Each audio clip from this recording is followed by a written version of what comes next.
संजयजी, तुम्ही या खैरी गावचे उपसरपंच आहे. आतापर्यंतचा काय काय विकास इथे झालेला आहे? तुमच्या कार्यकाळात कोणत्या समस्या अशा होत्या ज्या तुम्ही पाहिल्या ज्या इथे पूर्ण झालेल्या आहे, आणि फ्युचरमध्ये विकासाला घेऊन काय प्लॅन राहील? आता समस्याच्या बाबतीत जर बोलायचं असलं तर समस्या भरपूर होत्या, पण जेव्हा आता सुरुवातच आहे माझी, जवळपास 2 वर्ष कार्यकाळ झाला माझा. त्या 2 वर्षामध्ये जवळपास बरेचशा योजना कार्यान्वित केल्या आहे आणि त्याचे काम वगैरे आता सध्या चालू आहे. संजयजी, गावामध्ये आपण पाहिलं पाणी, इलेक्ट्रिसिटी, रस्ते या समस्या राहतात. पर्याप्त मात्रेत आहे का इथे? हो, तर विकासाचं म्हणायचं म्हणजे जवळपास विकास हा एकाएकी सुरुवातीला जाताच होणार नाही. हा जसं जे आमचं जवळवाड्याची ग्रामपंचायत आहे ही जिल्ह्याच्या शेवटला टोकाला आहे. त्याच्यामुळं कसं आहे, तिथं सुरुवातीपासूनच जो विकास जो हवा होता तो सुरुवातीपासूनच तिथे विकास झालेला नाही आहे.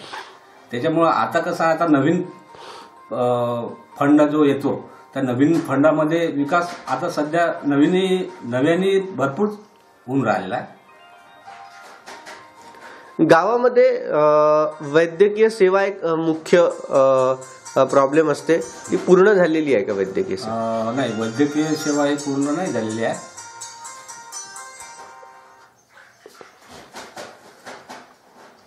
पर्याय मात्र आहे का वैद्यकीय सेवा? हो, पर्यायी व्यवस्था आहे ना. PSCचे ते डॉक्टर वगैरेच आहे, त्यांचं ते व्हिजिटिंग वगैरे व्हिजिटर देतेच ते गावाला.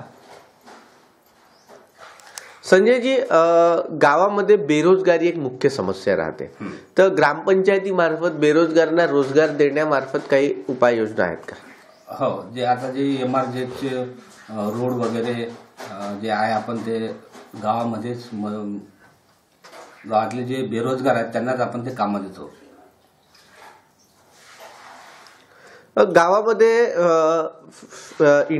जसं उद्योगधंदे झाले, छोटे छोटे उद्योगधंदे जर गावात आले तर किती फायदा गावकऱ्यांना होऊ शकतो, आणि गावात उद्योगधंदे न येण्यामागचं काय कारण वाटते? कुठेतरी शासनाचं दुर्लक्ष वाटत आहे का? हे छोटंसं गाव आणि त्या छोट्याशा गावामध्ये उद्योगधंदे करणं शक्य नाही, आणि त्याच्यामुळं कसं तालुक्याच्या किंवा जिल्ह्याच्या एकदम शेवटच्या टोकेला असल्यामुळं ते छोट्या उद्योगधंद्यासाठी असे खूप काही असे प्रॉब्लेम निर्माण होतात. त्याच्यामुळे छोटे उद्योगधंदे तिथे होणे थोडं अवघड जाते. किती फायदा होऊ शकतो जर उद्योगधंदे गावात आले तर?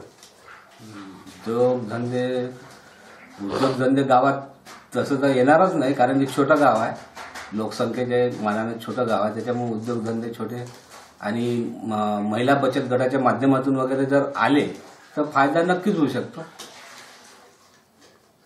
ठीक आहे, धन्यवाद.